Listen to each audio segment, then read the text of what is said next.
Hi, my name is Steven Freedman. I'm the Assistant Dean of Admissions here at KU Law. I'm really excited to be joined by three of our senior leaders here at the law school to talk about everything that's going on, our plans for how we're doing our best job we can to deal with coronavirus, and also our plans to welcome you here. So, if the folks could please introduce themselves. I'm Stephen Mazza. I am a professor here at the law school. I specialize in tax law. I also serve as the dean. Hi, everyone. My name is Professor Outka. I serve as Associate Dean for Faculty. Hi, I'm Leah Terranova. I'm the Assistant Dean for Academic and Student Affairs here. Great. So the format of this is I'm going to ask some questions to our guests here, and then we will be posting this on our admitted students portal and sending it out to you guys. So I'm going to start with the first question to Dean Mazza. Dean Mazza, before we get into specifics, can you speak generally about our approach and philosophy in responding to this crisis? Sure. At this point, our primary concern is the health and safety of our students and our staff and our faculty. So we are following all of the guidelines from the CDC, all of the guidelines that have been issued by central administration at KU. Like other schools around the country, we have transitioned to online classes. We extended spring break by a week in order to allow our faculty and students to make that transition. But starting Monday, we will go back to classes, although they will be online. And the university has announced that online classes will continue through the rest of the semester. We are confident that our students and our faculty are going to make this adaptation to online classes. It is a source of stress for a lot of our folks. Many of them are finding themselves within the span of a couple of weeks with a lot of new responsibilities. In Kansas, for example, the Kansas governor canceled public K-12 education. So a lot of our students are now having to worry about childcare, something they were not concerned about a couple of weeks ago. We are trying our best to accommodate our students as best we possibly can, trying to create a productive learning environment for the remainder of the semester. Our hope is that we're going to be back to live face-to-face traditional classes here pretty soon. That's a decision that gets made at the university level. In the meantime, we're just trying to be as responsive as we possibly can to all of our students. We have sent them a number of emails and announcements over the last week or so, trying to anticipate all of the questions that they have. I am sure that we have not answered all of those questions, but what we've tried to do is let students know that we're aware of issues that they're concerned about, that we are seeking feedback from various groups.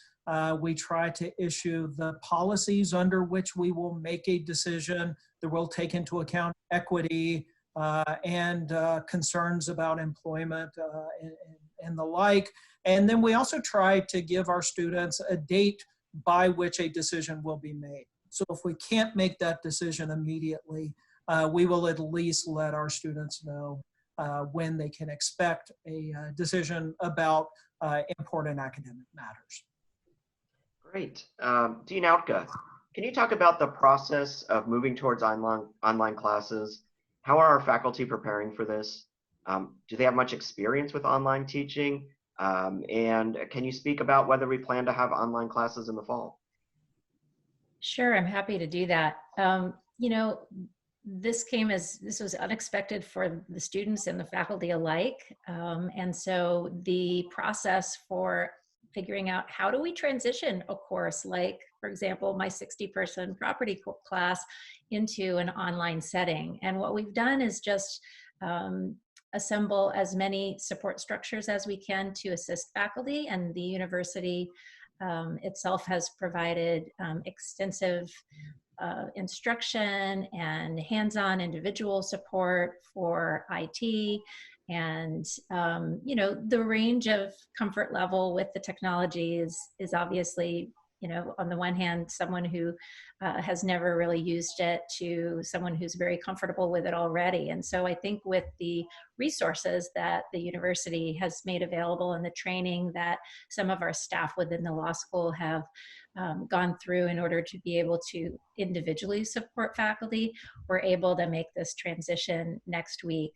There's a couple of different ways that faculty have an option to change their courses under these circumstances using the technology that KU makes available.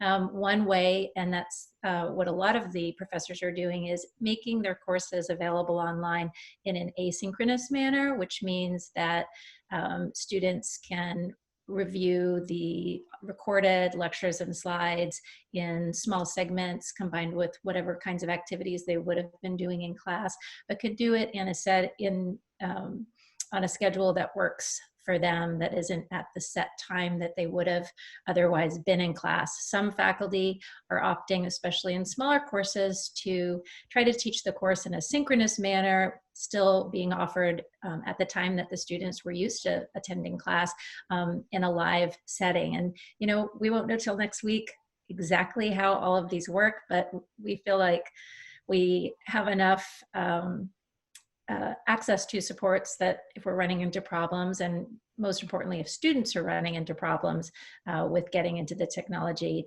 that they need, that we can help them to do that. It's a challenge for everyone, but we're in it together with our students, and we've got 5 weeks left of class to work with, and we're going to, just find ways to stay in as close contact as we can with students, even though we're not seeing them face to face in the classroom. And that's sad for a lot of us, but we're going to find ways to do it, like what we're doing right now, being able to see people face to face, whether that's in class or office hours. As for the fall, you asked about the fall. At this point, we expect that we'll be back live in class, but of course, there's a lot of unknowns here. So we'll be watching it and listening to the university's guidance as we progress towards that time. Dean Terranova, can you speak to how our students are faring in this time? Sure. They have the normal anxiety that everyone feels right now. So they're dealing with a lot of unknown factors. They're managing a lot of challenges in addition to being a law student. And they're learning the new way of being a law student. As Dean Outka mentioned, this is new technology for both the students and the faculty. So we're figuring it out together. They have really quite an advantage given their technological fluency. So that is something that I think that they'll turn to and will help them see through this challenge. They have really come together as a community. I've had the opportunity to peek in on a couple of Facebook conversations on the class Facebook pages, and I've really seen them looking out for one another with kindness and compassion, and that has been really heartwarming. So they're not only concerned about how they're going to fare, but they're concerned about their classmates as well. And that speaks to the community in Green Hall. So that continues to be true of the culture here. Great. Dean Mazza, can we explore the issue about the fall classes a little more in depth? Obviously, this is a big issue of concern for our admitted students, many of whom will be coming in the fall. And then follow up, because we do have the Summer Start program too. If you could comment on our plans for the Summer Start. Sure. So no one would like for us to be back live in person with traditional classes starting in the summer and in the fall more than I would. Outside of work, I'm a bit of a solitary person, but even I'm concerned about how I'm going to get through this period. So I would love to have people back in the building just as soon as we possibly can. Because we are part of a larger university, though, we do sort of have to take our guidance from central administration. Central administration at KU has been great during this time period. They've been very responsive. They understand that students from across the campus are really concerned about these issues and want to know timelines, and they're going to get those timelines out just as soon as they possibly can. So, I wish I could give a date by which we'll know whether we're going to be back having classes in a traditional format. But at this point, we're just not able to make a decision. As for the Summer Start program, again, we would love to have everyone back and have all of our summer starters join us here in May. I know that there are law schools around the country who are in a similar situation. Some have already made a decision. They've announced that they're canceling their summer start programs. Some have announced that they're going forward with their summer programs, and if they have to go forward with them online, they will do so. And then there are other schools that have not made a decision about that. We fall into that camp. We're trying to decide whether going forward in an online format for the summer starters would make sense. And again, just as soon as we can get that information out to folks, we will do that. Dean Terranova, can I ask a very specific question for summer starters? And this is really a pressing concern for some students. It has to do with housing. Do you recommend right now that they submit a security deposit for an apartment in Lawrence, or should they hold off a little bit longer? I think given the circumstances that we're facing and all of the unknown factors that have been presented, it's probably wise to hold off on that.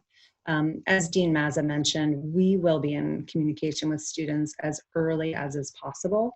And I'm hopeful that we'll be able to do that with enough time to secure housing.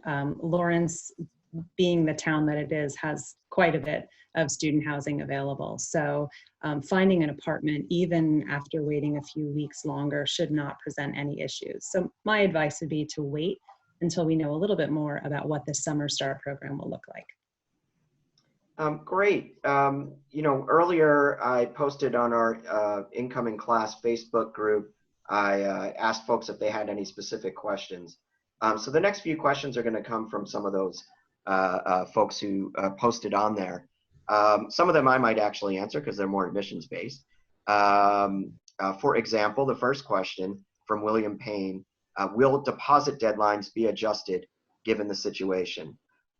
We're definitely going to be flexible, and we will take requests on a case-by-case basis.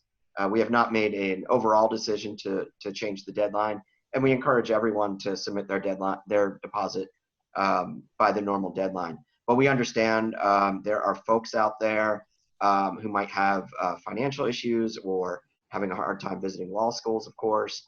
And if you contact me or Brianna Honshu, our director of recruiting, and our emails are right on the Facebook, on the website, we'll definitely be flexible in responding. Question number 2 from Kevin Barnett. We've kind of touched on this, but Kevin Barnett is going to ask a more specific question about our plans for the fall. Is there a date by which we'll know about fall classes? And Dean Mazza, could you respond? Well, so again, as we're planning out, we're about 5 months out from when fall classes would otherwise begin, or at least 5 months out from when orientation would be for our new students. If we're able to offer in-person classes during the summer, then that's a pretty good indication of where we're going to be in the fall, and that is our hope. We will be to a point where we're sort of back to traditional classes by. My hunch is that the university will allow us to make an announcement fairly soon to let folks know what our plans are. Great. And this is the final question from Brian Stonebreaker. What are our plans for campus visits in May and June? I'll take this one. We'll resume class visits when in-person classes start back for sure. Hopefully that'll be the summer. That's our hope and expectation. we might be able to offer visits before that. Again, this is all developing situation, fast changing situation. The best thing to do, honestly, is to look at the visit page on our website. We are going to update that as soon as decisions are made, and we are going to make decisions as soon as we can. We hope to resume visits to the building. Obviously, not going to happen during this semester, which we've already announced, but after the semester ends, we'll try our best. And then certainly once in-person classes begin again, whenever that is, we'll resume the class visit program. I want to thank you all for joining us. I want to thank everyone for viewing this video. Hey, Steve. Yep. Steve, this is Stephen Mazza. Do you have time for a quick question? Absolutely. Hey, is that your kid's artwork? That one, oh, that's a TV.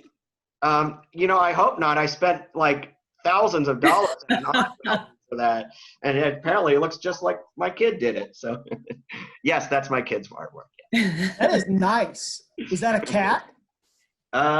It's open to interpretation. So okay. Nice. Just on a final note, we're going to have be working to post a lot of information on the website, get interactive videos if the technology is permitting. Our preference is to do live interaction with the incoming class. And if the technology allows that, we'll do a lot of that. Of course, we're active on the Class of 2023 Facebook group. Our ambassadors have been posting on there, doing some fun Q&A. So just stay tuned to the Admitted Students portal, which is www.law.ku.edu/admitted. So once again, thank you, and stay healthy and have a great day. Thanks.